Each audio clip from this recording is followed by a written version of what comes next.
In this video, you'll see me go to a 5K alone, have fun with strangers, and even turn one of them into my running buddy, all by using just my social skills. I'm gonna break down the whole interaction so you can see how easy it is to connect with people and to give you techniques you can use the next time you want to talk to someone you don't know. So let's dive in. So the first and most important part is the approach. And it's actually something I used to overthink a ton until I realized it's actually really simple. And here's a perfect example of it. Hey, this is random, but is that the thing that you could put the water bottles in? Yes, but mine anymore, I'll get a new one. Okay, I've always wanted to get a couple of those, yeah. This one actually came with the bottles, but there are ones that you could buy with a single one in the middle that you could put the water bottle in. Right. Yeah. As you can see, that approach went pretty well, but I didn't say anything spectacular. I didn't say any special sentence or anything. And that's because what I've realized is that you can say almost anything to start a conversation, as long as it allows the other person to open up and share. So here, I just said what was on my mind. She had a cool piece of equipment on, so I asked her about it. There's also another really important tip here that you might miss, and that's because I use the phrase, "this is random, but," to start my interaction. By saying that, I'm showing that I understand social norms, that strangers aren't supposed to talk to each other. But by doing that, by acknowledging that, I'm doing two things. One, I'm showing that I'm confident enough to push past it and I have something interesting to say. And two, just acknowledging it makes the other person feel more at ease. So after the approach and the conversation starter, I could see that she was pretty open to talking to me. So that was my cue to just try to keep the conversation going. I'm excited for this. My first 5K in a long time. Oh, really? Yeah. Mine too, but I did the Buffer midnight runs. Ooh, that looked fun. Yeah. How was it? It was good, it was alright. Yeah? I did the 10K and the half marathon. Okay, nice.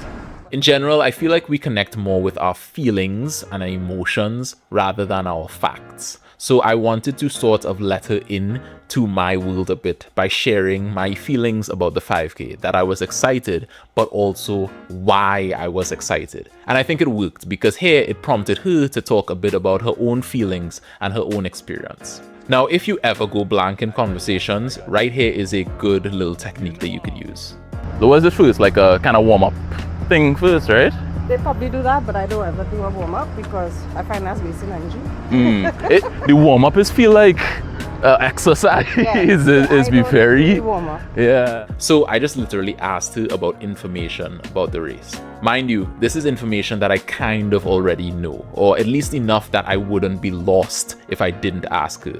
But by asking her, I was able to keep the conversation going and keep us talking until we found something more interesting to talk about. This works really well because people love to feel like what they're saying is important and that it could help people out. And in this case, I think it did that for her. But if you are going to use this technique to hold a conversation, you want to avoid the conversation staying just factual. And I think this one was at a risk of that. So I do something very interesting here to get us out of that vibe. I'll try to remember all that. No, you just follow, or I'll just hope exactly. Wow. Wow. She just took one look at me. I know the horses. Like, No, yeah. So it might be a little hard to hear, but what I did was intentionally misunderstand what she was saying. She said that I wouldn't really need to know the directions of the race because I probably wouldn't be at the front of the race and I could just follow the people in front of me. And logically, she's 100% correct. I already told her that I haven't done a 5K in a while, so of course I'm not going to be at the front of the race. However, like I said, we connect more with emotion than we do with logic and facts. So by intentionally misunderstanding what she's saying and with a wide smile on my face saying, "Wow, you don't think I could run that fast? That's crazy," and kind of teasing her, and she clearly knew I was joking. It brought this really nice, fun, interesting spark into the conversation where it otherwise would have just been dull, just information. So this first conversation here is coming to an end, and we actually finally did something that I should have done way earlier, which is to introduce ourselves. And it's actually she's the one who started it. What's your name? Isaiah, what's yours? Camille. Camille, nice to meet you.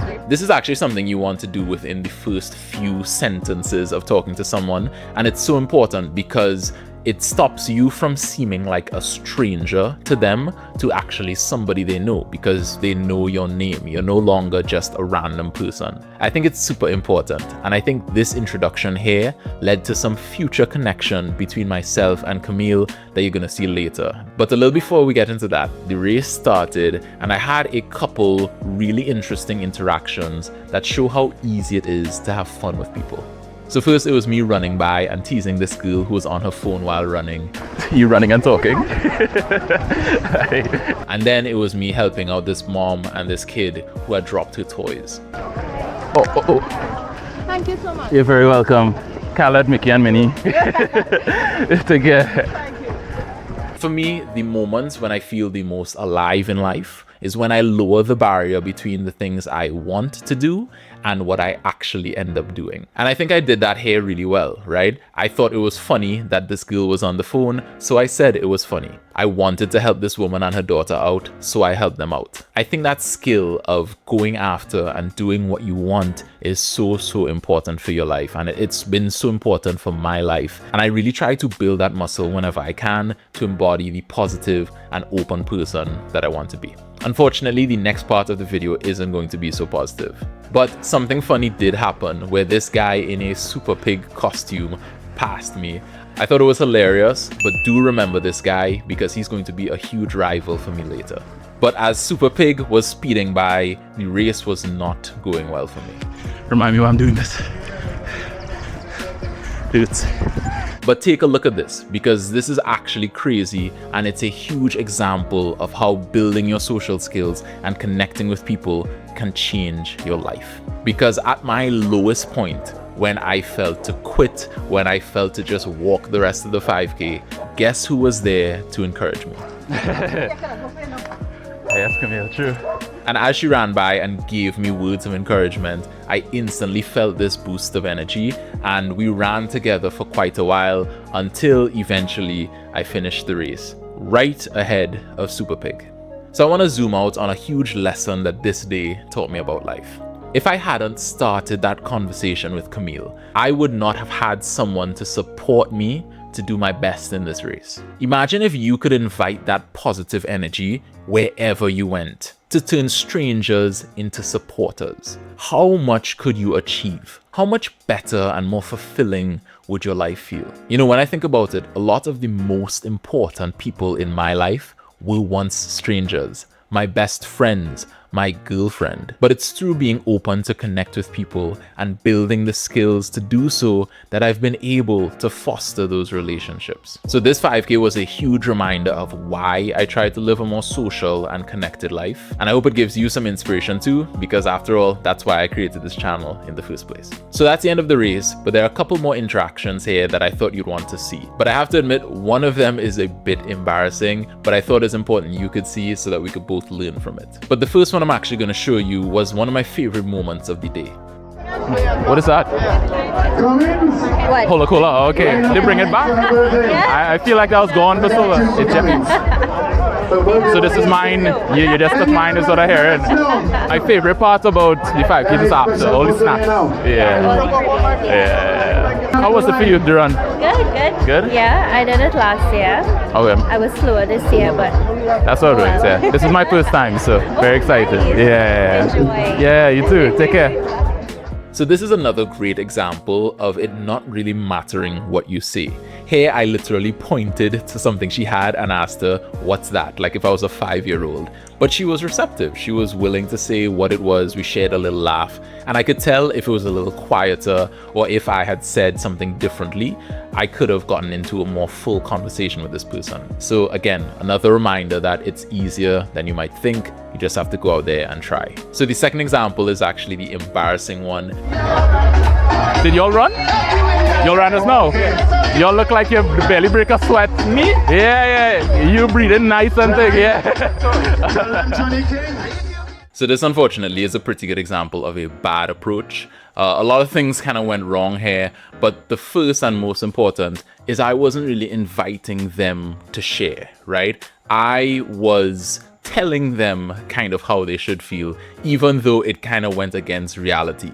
I was telling them, oh, you guys look like you didn't even break a sweat, when the guy was clearly sweaty, and if I looked closer, the girl probably was a bit as well, and they clearly had worked out. There was an additional problem here where you can't see it on video, but I was super sweaty because it was just after the race. So I probably looked a bit like a crazy person, not really somebody who you'd want to have a conversation with. So for a lot of reasons, it just didn't work out. I could sense that they weren't very receptive to me, so I just kind of got nervous and bailed on the conversation and left. It's a bit embarrassing, but I wanted to include it to show that I don't get it right all the time. No one gets it right all the time. But what's important is the moments that it goes poorly, that you just dust yourself back up, learn what you can from the interaction, and just move on. Don't let that failure discourage you from trying again in the future. You just need to learn from it. But what I probably would have done differently is I would have made a different observation, or maybe even asked just a simple question. Say something like, oh, this is random, but y'all look like y'all have done this before. How was the 5K like for you?